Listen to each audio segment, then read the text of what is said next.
beloved Boss Mike Cervera.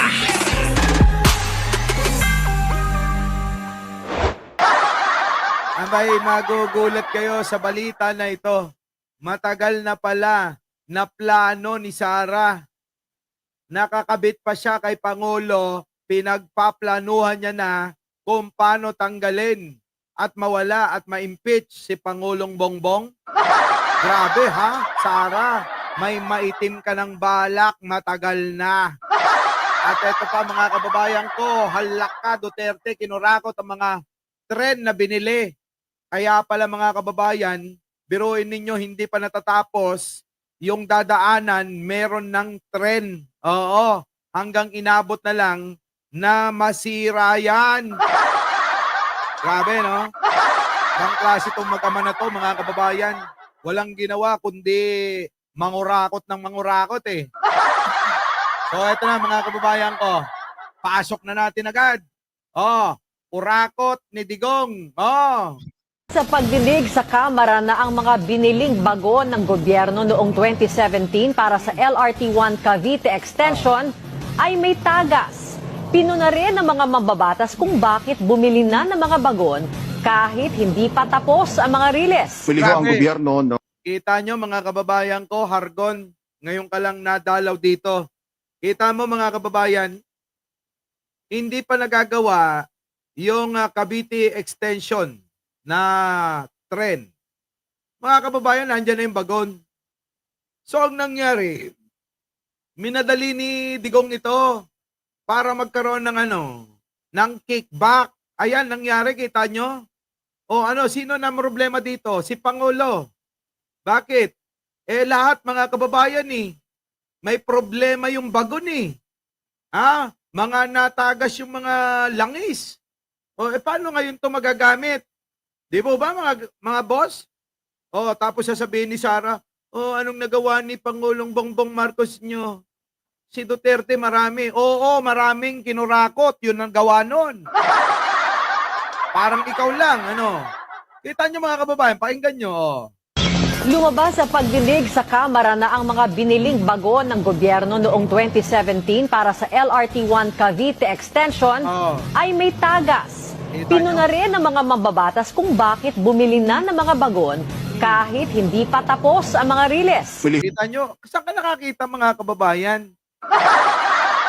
Parang ganito lang yan. Bakit bibili ka ng gamit mo sa bahay kung wala ka pang bahay? Bakit bumibili ka na ng TV, aircon, ng mga appliances mo, mga kama mo, mga sopa mo, kung hindi pa tapos yung bahay mo? Bang klase, no? Benjamin Bernardo. Matindi. Minadali ni Digong yan. Siyempre, kickback Di ba? Kickback! Oo.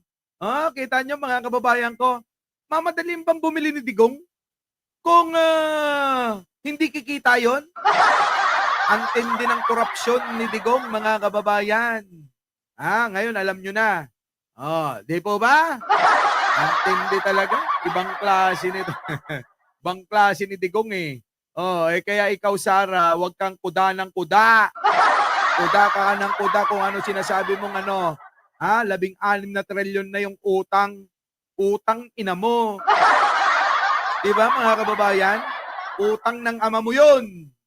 Sige tuloy. Ang gobyerno noong 2017, pero nung dumating ho dito, ay hindi ho natin nagagamit. Kita nyo mga kababayan ko, kauupo pa lang niya, umorder na. Nagmamadali mga kababayan na magkapera. Saan ka nakakita mga kababayan, hindi pa nauumpisahan yung Cavite Extension na LRT. Abay mga kababayan nagmadali, umorder na kagad ng bagon. Matindi, tama ni Digong sa pera talaga. Ganun talaga kapag maraming babae siya, Di ba? Kapag maraming babae, mga kababayan, ganun talaga. Nagmamadali magkapera. Baka naman no honey, no money. Walang tira kapag walang pera. Putik na yan, mga kababayan, eh, no? Ibang klase, si Digong. Oh, ito na. sapagkat ang 80 na dumating sa ating bansa ay may water leak. So sa pagpasok ng Marcos administration, Mr. Chair, nag-decide po tayo na huwag magbayad. Pero puna ng mga mababata. Kita nyo, mga kababayan ko, pagpasok ni Pangulong Bongbong Marcos, biruin ninyo 2017, 2016 si Digong, 2017, bumili ng bagon. Abay mga kababayan, inabot na ng 2022, hindi pa nagagamit ilang taon. Parang buong termino ni Digong, nakatambak lang yun. Grabe, no? Matindi talaga tong si Digong. O, Sara, nauungkat tuloy yung kagaguhan ng ama mo. Naalala mo ba?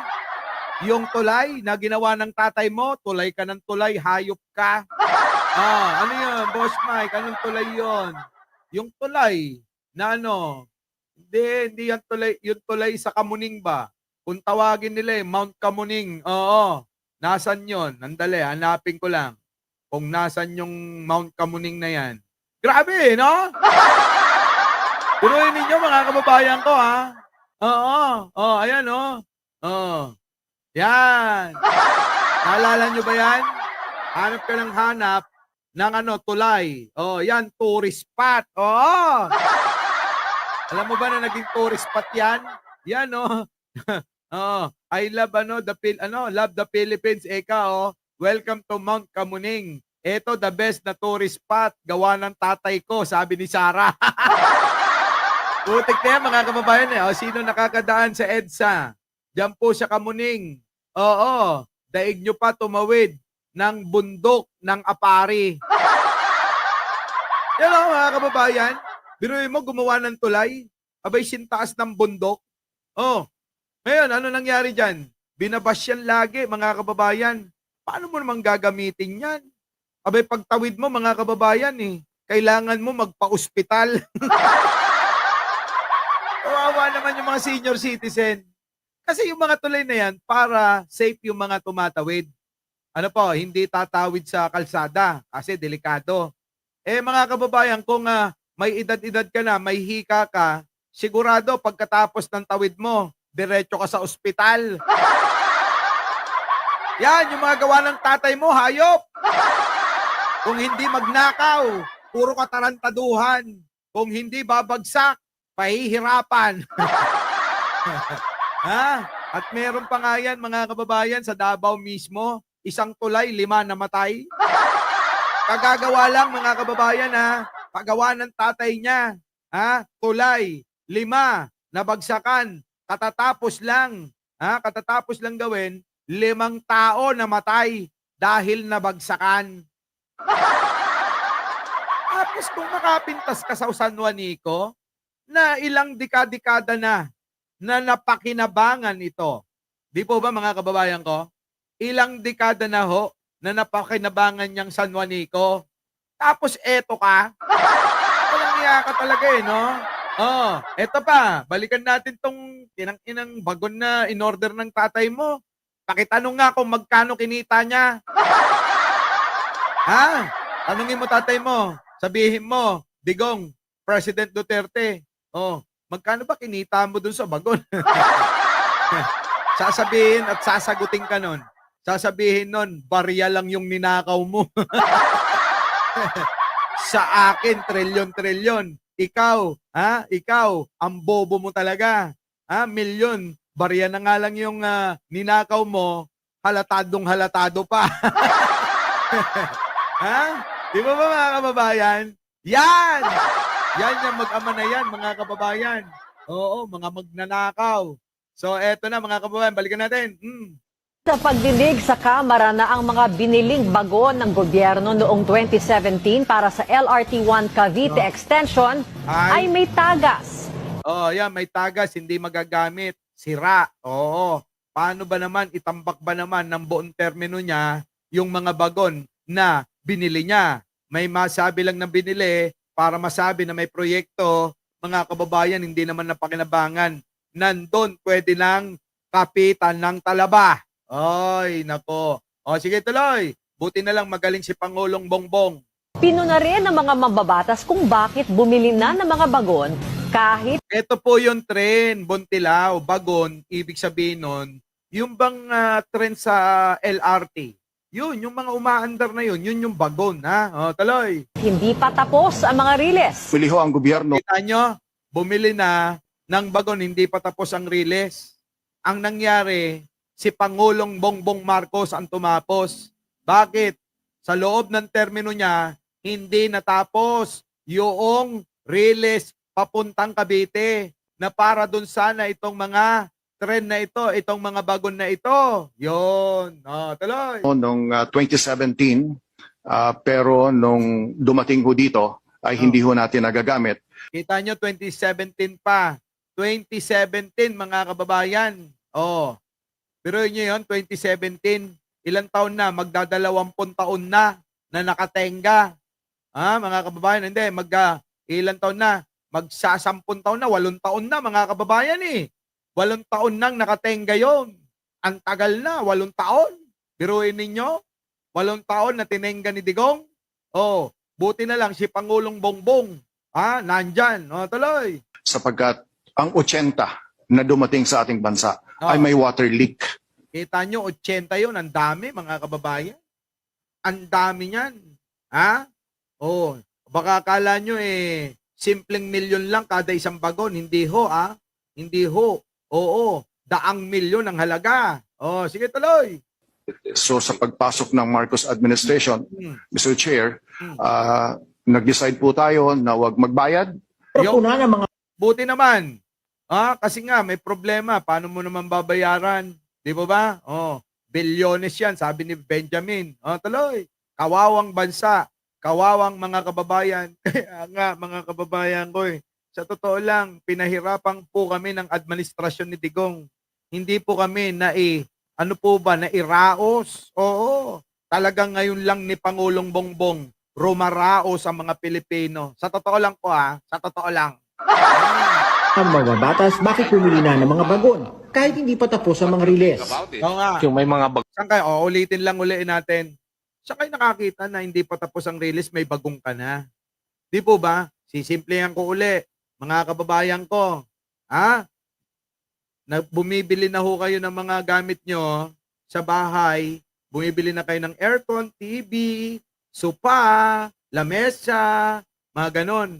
Wala naman pa kayong, hindi pa natatapos yung bahay nyo.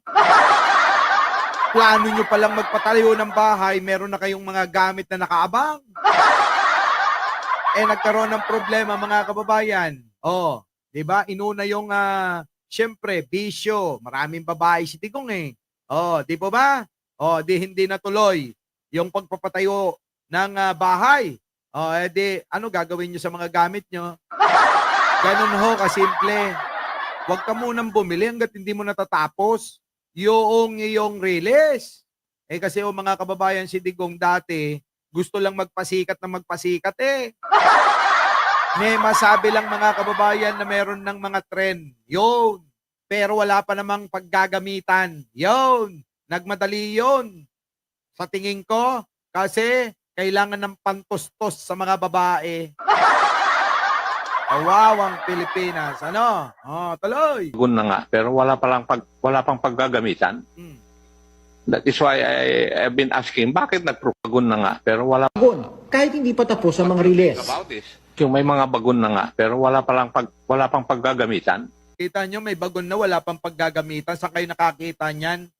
Grabe, no? Matindi si Digong, magnakaw. Bakit naniniwala? Sino naniniwala rito, mga kababayan, na hindi nagnakaw si Digong dyan? Sino ang hindi naniniwala sa inyo? Kasi ko, naniniwala, naninakaw ni Digong yan. Ninakaw ni Digong yan. Biruin mo, niluma niya lang. Tinambak lang. Saan mo naman ipaparada yan? Sa maluwag na garahe. Malamang yung garahe na yan, abay binabayaran pa ng gobyerno yan.